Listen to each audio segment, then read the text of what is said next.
You have to go through the process of finding what it is that makes sense to you out of what I'm teaching as a PD array. That's your first step because I already taught you how to find the draw on liquidity, and I'm giving that to you all year long. That will happen by default. You'll learn that because you're being exposed to it. That's the only way you did it. That's what happens. That's why I taught paid mentorships where they had to spend the entire year with me. They will see, they saw, it's documented. Nobody can change it. Nobody can say it didn't happen. It fucking happened year after year after year. Now you're seeing it on a minute by minute basis.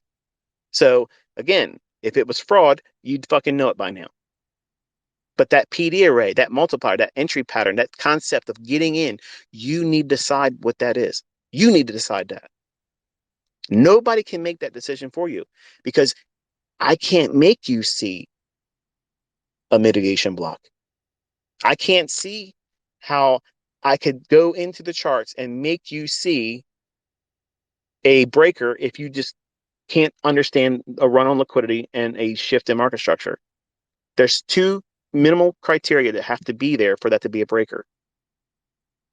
And if you don't understand liquidity or where people put trading stop losses and how they might look at the marketplace as a potential breakout, you won't understand a breaker. You won't understand it. You can see me pointing to it, but it means nothing to you. Why? Because you haven't studied old data enough to say, oh, yeah, look what happens there. And you have to look at the chart and question before this move happened, who was long and who was short? And if they were long or short, where was their stop loss at? And then reverse engineer all the price movements because that's what I did, folks. That's what I was doing on America Online. I was literally going back through old data and I was looking for things that I'm teaching you. And when I started doing things and calling the market like that, I got noticed because it was too consistent. And I'm absolutely fucking certain, okay, that people are watching me do this on Twitter and they're watching me do it on a live stream. And I'm calling shit so precisely on a minute by minute basis. They're questioning, how the fuck am I doing this? I have to be doing this with magic. I have to be doing some kind of trickery. There has to be something going on. And the wonderful thing is you're all watching with real time data and it's happening. And I'm leaving no excuse except for foresight. It's not hindsight, it's foresight. And you won't be able to do that unless you've done all the back testing, which is simply just looking at old moves and studying them. You're not trying to trade them. You're just observing how often does it form, how quickly does it move into profit, and how much drawdown would it be. And you're logging that and you're putting down, okay, this market on this date, it did this. It moved this much to profitability. This is how much it had in drawdown, and it's how much time it took to trade. And then you're going to get a running total or an average of how many points or pips, whatever market you're looking at, on average, collectively, cumulatively, you'll see that. And then you'll also see what's your maximum losing trade that you saw in that sample set, and what was your maximum profit trade. Throw both of them out. Then average what you have there. And that'll give you a pretty good idea as a baseline if that was going to be your model. This is what you, because you can't say that would have been my best trade. I would have got that. Take that out. And your worst trade, what was potentially your worst trade, you probably would have not had your entire stock taken out because you could be doing partials. So you got to take both those numbers out. Don't even factor them in. Now, some of you might argue and say, no, I can understand taking your best winning trade out, but you got to leave the worst trade in there. You're talking from a perspective that you want to wreck your fucking self. I'm not taking on ridiculous risk. I'm not trading to try to save face on live streams. Okay. I'm not doing that. I'm trying to take measured, calculated risks.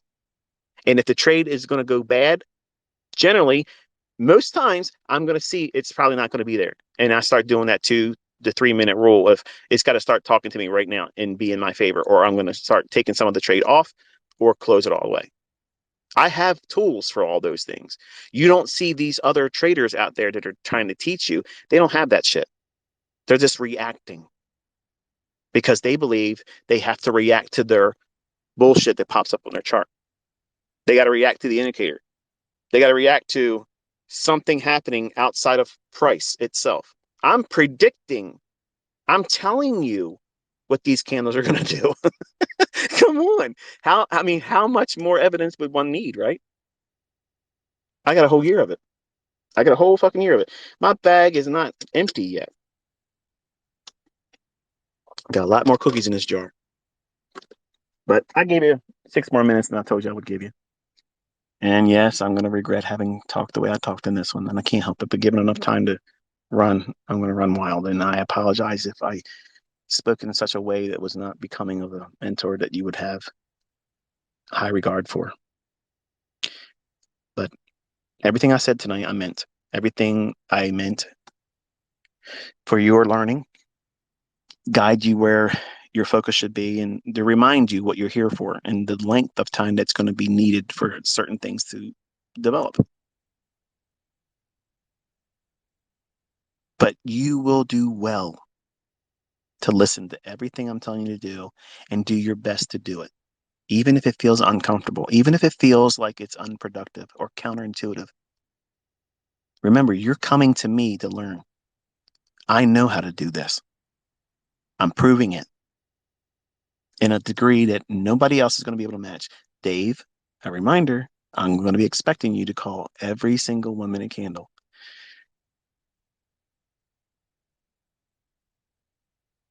5 handles as a starting point, I think is realistic.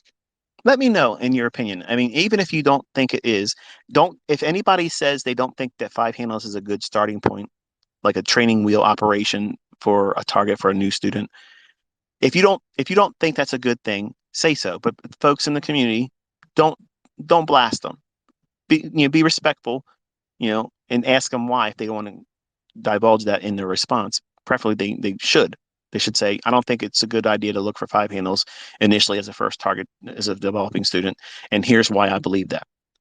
But if you believe that 5 handles is practical, something that is reasonable, that's not too high and lofty, and it makes sense to have something like that to be a first rung of the ladder in terms of experience to strive for, let me know that also as a reply to me posting this Twitter space on my feed. This reply to that post, and let me know if you think 5 handles is practical and it makes sense for you to see that as a first rung objective.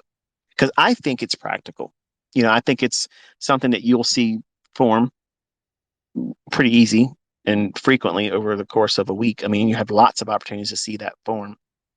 And if you're trading with one mini, that's $250. And a lot of you young guys and gals, and maybe the older folks that are, on Social Security, you don't work anymore. And if you just got one trade with one mini, that's 5 handles. That's $250. I'm certain that $1,000 extra a month would do a whole lot. Maybe you're on medications and prescription medicines, and maybe your insurance doesn't cover everything. There's a lot of things that could be out there that would cost you a lot of money right now. And if you can pick up an extra $250 a week, and that's all you ever was able to do, that's not failure. That's not failure. And it's not Lamborghini. Okay. I know. And that's exactly why I've taught the same way all the time. Practical. Practical. Everybody that turns this industry into get rich quick, they are fraudulent, because 99% of the people that are telling you they can do this can't. And whenever they try to, it's interesting to see how they fail. And the people that are teaching practically how to do this, I think, are the ones that are more prone to be able to do it. And I'm just trying to be an old fuddy-duddy ICT. Nothing about image, just the bare bones, the brass tacks, where the rubber meets the road. How are you going to take this and make money with it? And if you can alleviate some major bill, or maybe a part of one bill each month, and that's your first experience in profitability, and you find it consistently easy to do that, and you slowly, not quickly, slowly build up to eventually getting half of your bills paid off for the month, and then eventually replacing what was required in maybe one or two jobs to get your income covered. Now you can get it entirely from your trading. So now you've doubled your income. So the next step is to triple your income and save up $200,000 of your own money, not $200,000 in funded account, $200,000 of your own money, and then have a respectable amount of money for trading in yourself, your own money. And you can hold on to these funded accounts if they're still allowing that to be a thing. But you have to have money in the bank before you consider leaving your job. Just because you made a lot of money in your funded account and you had a six-figure withdrawal, that's not that's not an invitation to quit, because $100,000 is nothing. Like, that's nothing money. For some of you that find it as a first big windfall victory, it's life changing for you, but it's not going to last forever. I mean, shit, you can buy what, one car now? I mean, most cars are so over, when we get the cars I like. But the point is, it's a lot of money to some of you, but it won't last you a long time. And you don't want to quit your job and lose one stream of income and put pressure on you because you have not fully adopted the mindset of, I have enough money, I don't have to take a trade right now, which is what would happen if you are undercapitalized, ill-equipped, and don't have the experience. You've been doing it for too little time. If you stop working and you now place all the emphasis on doing what? Taking a trade. Whereas if you're working your job, you can afford to take a loss. Your mental capital is a little bit higher in equity than that of if you quit your job, you don't have money in the bank. Why do you need $200,000? Well, chances are most of you don't have a $200,000 a year salary. Most of you probably don't have $100,000 a year salary. So it's given, in my mind, at least like a 2-year padding of not needing to have the bill money made right now. And it gives you time. It gives you a cushion. And then you have a respectable amount of money to trade with. What is that? My opinion, 100 grand. And now you're thinking, that just puts me right at the whole ballpark. No, it doesn't. You're trying to quit your job too quickly. You're going to have to fucking work with Carl for a little while. It's the way it is, man. Okay. But there's coming a day, if you do everything I'm telling you to do, you have the advantages of getting there. You're not being promised that. But if you do all the things right, you're going in the right direction. If it takes you 3 years, what's the alternative? You're fucking working with Carl. You're going to work with fucking Carl. So just put your nose in the books. Okay. ICT book right here. Every day we're writing a new chapter. Every week it's a new volume. All you have to do is keep showing up. You will get fresh bread and you'll grow stronger over time. You'll get more experience. And when this happens and you finally find yourself, think about it. You think, these people I'm going to interview, they're making big money. They're getting six figures. I guarantee you, when they first started trading, that was only a dream. They couldn't see it happening. Now that they've done it, they know it's possible. They don't have that fear of, I wonder if it could. It is fucking happened for them. They've done it. Some of them done it more than once.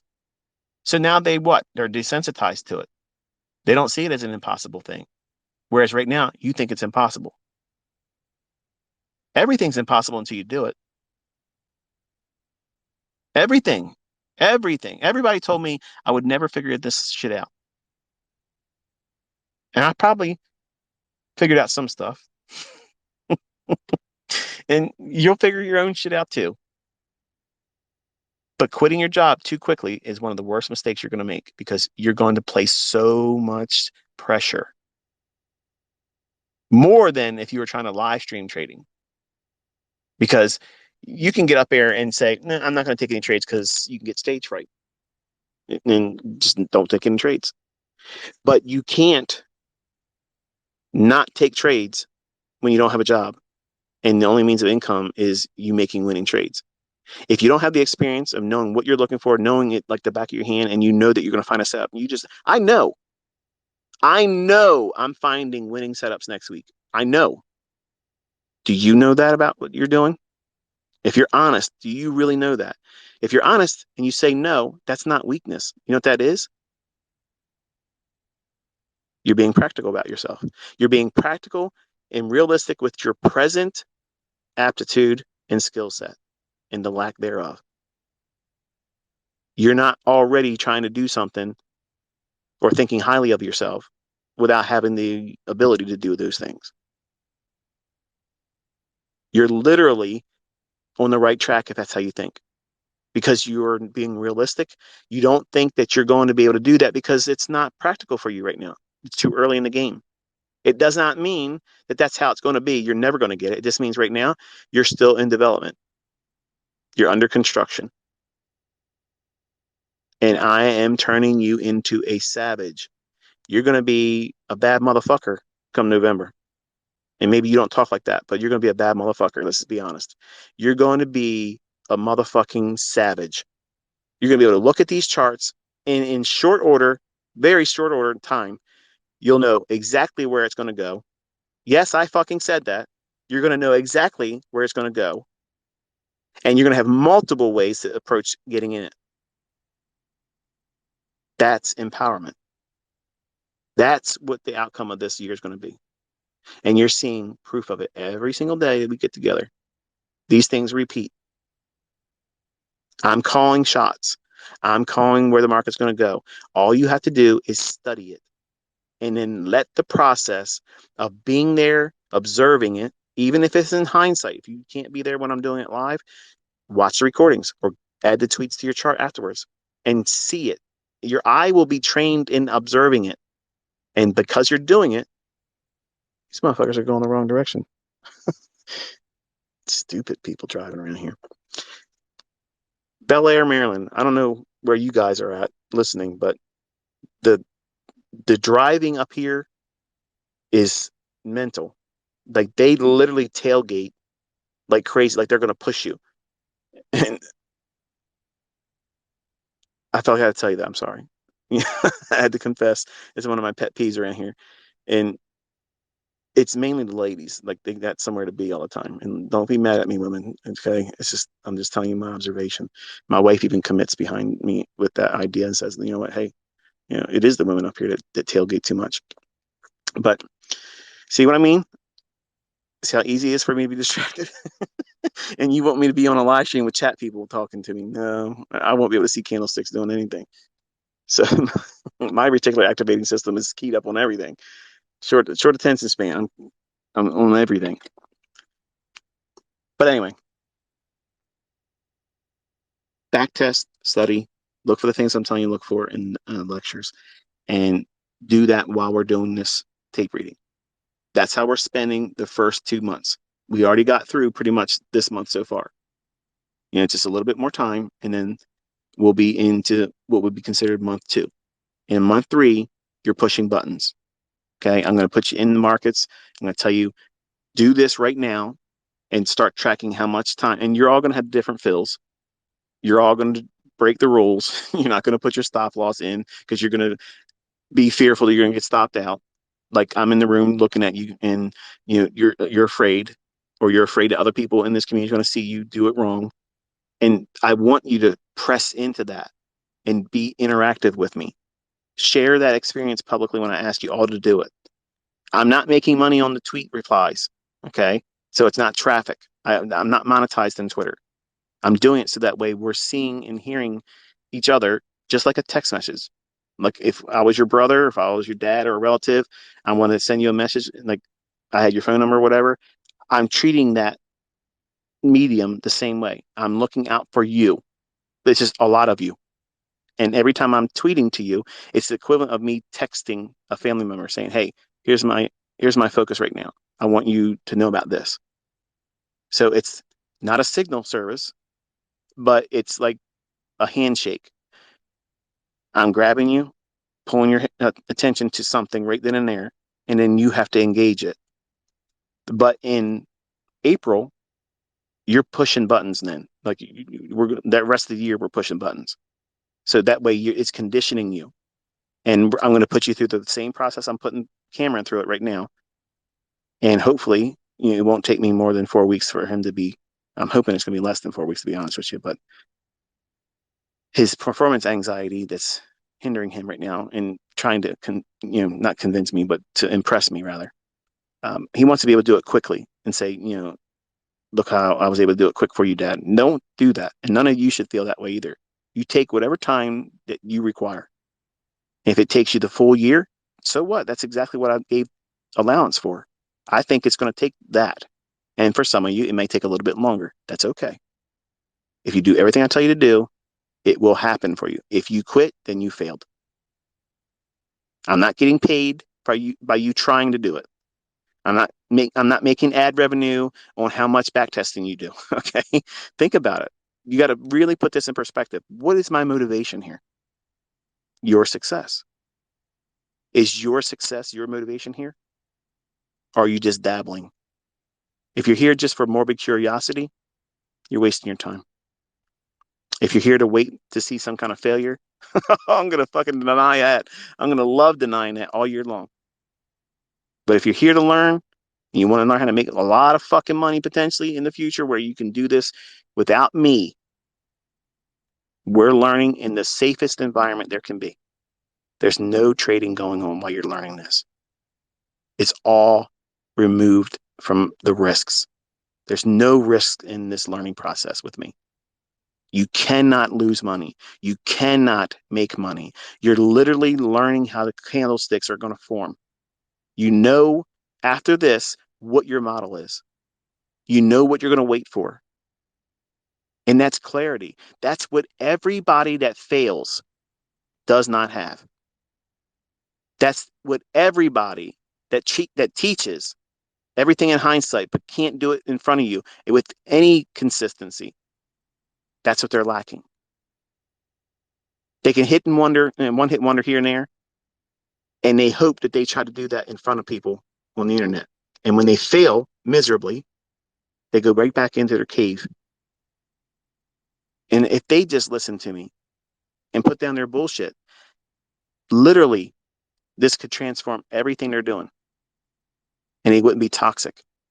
They wouldn't run around trying to tell everybody they're low IQ assholes and shit. Okay. They could finally be profitable and consistent and not be so toxic.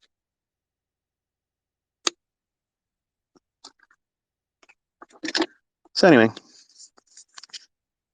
got a short little drive back home. I'll be able to take you home and talk to you while I'm doing so, but I go back through some forests and such, and I'll probably lose you in the signal. So this is the part where I tell you that you got an extra